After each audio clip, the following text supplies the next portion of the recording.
Cameron, it's an honor and a pleasure to respond to your thoughtful lectures, and I appreciate the invitation as well. Cameron, you've embodied a non-anxious, hopeful, and humble presence in how you've presented it and also the words that you've shared. That's a powerful model. You've made a case for the importance of hope and humility as clinical virtues in teaching integration, and I fully agree with that emphasis. I'm going to draw on the group therapy literature and provide support for why the format that Marriage and Family has adopted, which is a small group format for fostering integration, is particularly helpful for promoting the virtues of hope and humility. I'll highlight two core principles in group psychotherapy: Yalom's therapeutic factors and group cohesion. You made a clear case that the person of the therapist and the professor matters.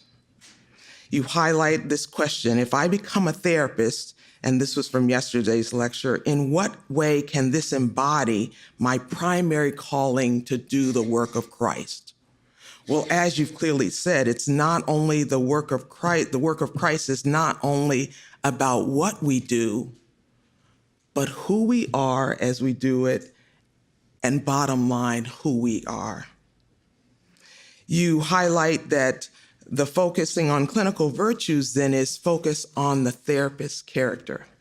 I appreciate your reference to the theologian William May, and with this notion of Christian practitioners in particular need is a theological warrant for their ongoing hope as they're confronted daily by the heartbreaking reality of human frailty and hopelessness. Professors and formation group leaders need this as well. I'll return to this point.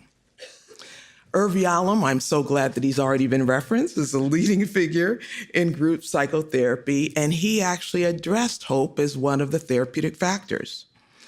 The installation of hope is defined as the encouragement that recovery is possible.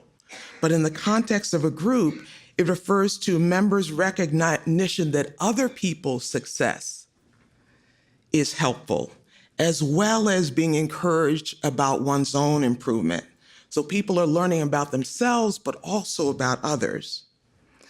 You also present a caution, give us a caution, which William May has highlighted, that as helpers, we can be tempted either to play Messiah or shield ourselves from the kind of pain that our patients present behind an emotionally detached kind of professionalism. You then underscore Brueggemann's point related to biblical hope is clear-eyed and realistic about evil and suffering. So why might it be important for the teacher, for the student, for the therapist to engage this journey from hopelessness to hope, back and forth, in cycles, in seasons? Well, I think there's insight in Romans 5. And I'll highlight verses 3 and 4. We boast in the hope of the glory of God. Not only so, but we also glory in our sufferings, because we know that suffering produces perseverance, perseverance, character, and character, hope. So the illumination of this process for the formation group leader in the here and now in the group is critical, because this is part of how change and transformation happens in groups.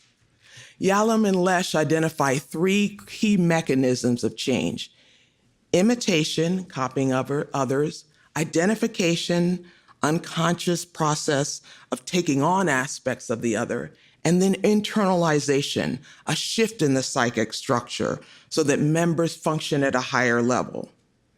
So often in a group, members are first imitating certain characteristics of the leader. Then this can be followed by identification and internalization.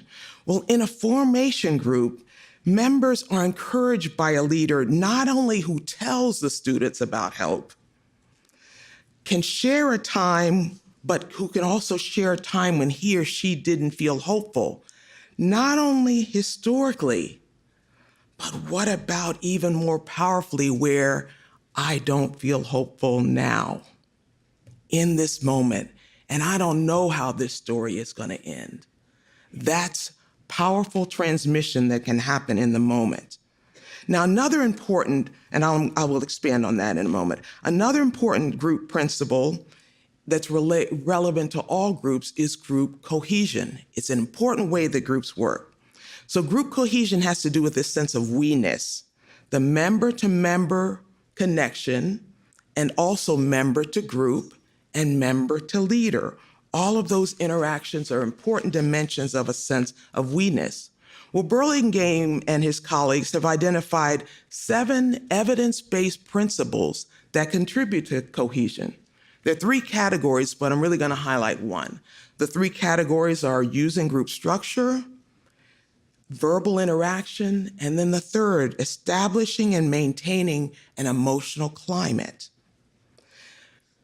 What's important related to that is the group leader's presence not only affects the relationships with individual members, but all group members as they vicariously experience the leader's manner of relating.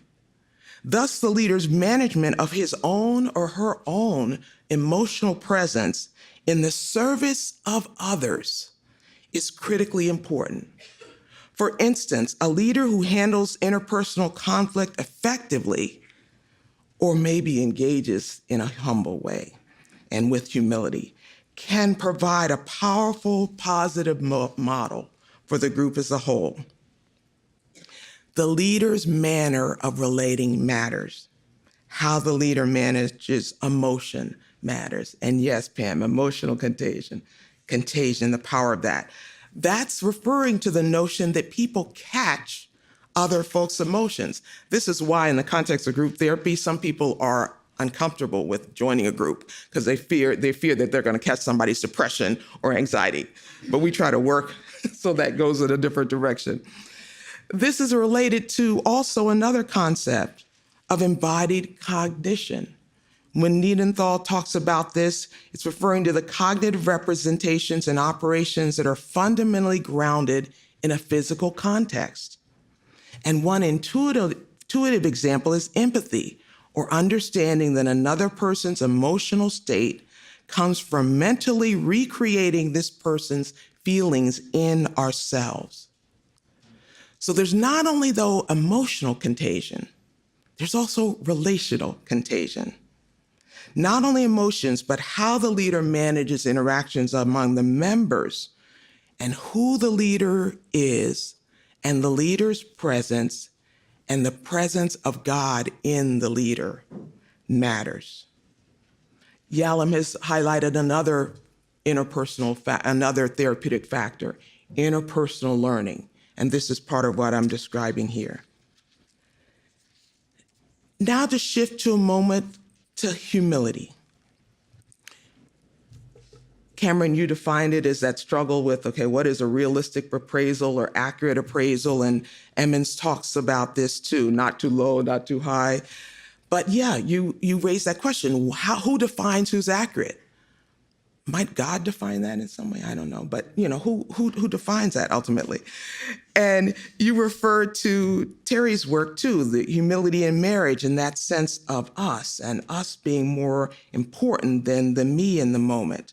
And Rowden, as they talk about understanding humility and its role in relational therapy, say that where humility may be valuable to understand in the context of relational therapy, where understanding others, being open to others' views and experiences, and not putting oneself above others are key ingredients to successfully getting along in relationships.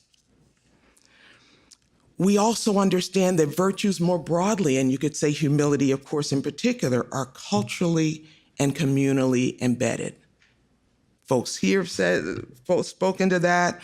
Brad Warren and Steve Sandage and Peter Hill have highlighted that in varying ways.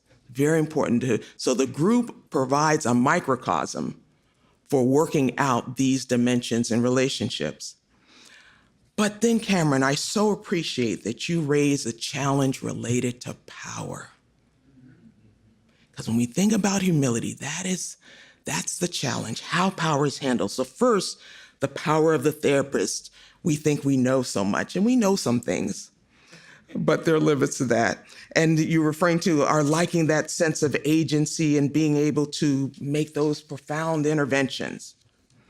So my example, since you invited us to do that, how about in a formation group, when we have a brilliant idea or example, but we sense a student member's resonance with something that has been shared. We see their nonverbals.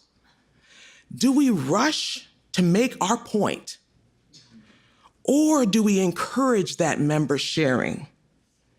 Do we affirm their story or contribution? Or do we still feel we may need to make our original point? Even if the student's story has effectively and actually exceeded the effectiveness of any point that we might have made. Yeah.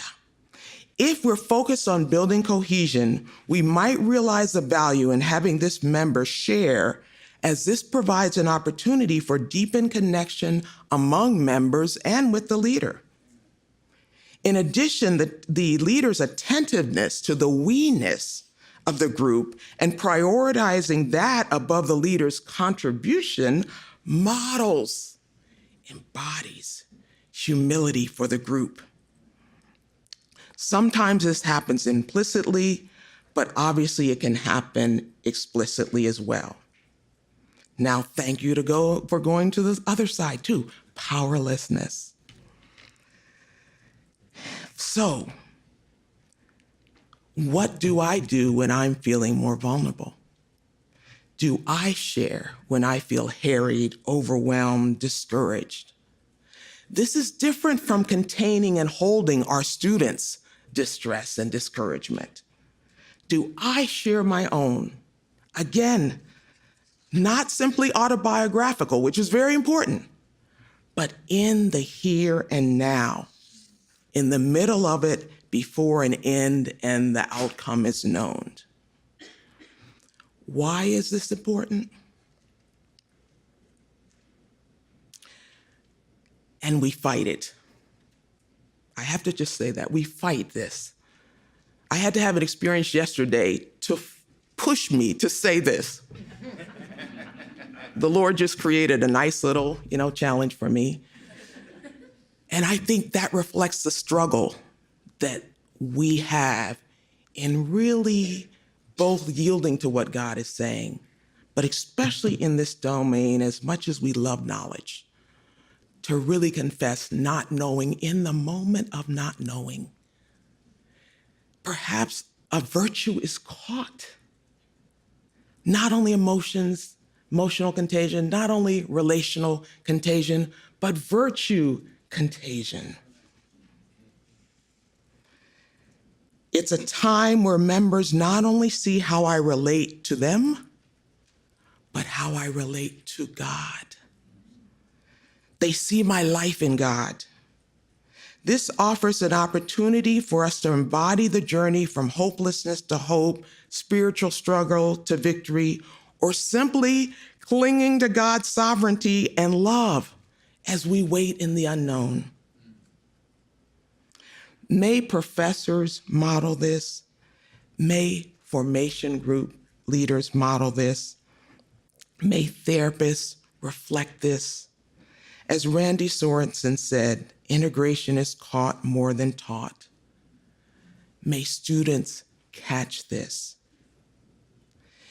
Cameron, you conclude by saying, so too will our clients draw both comfort and confidence from our non-anxious, humble, and hopeful presence. And I would add, so too will our clients and students draw both comfort and confidence from fellow travelers who have at times been anxious, hopeless, and poor models of humility.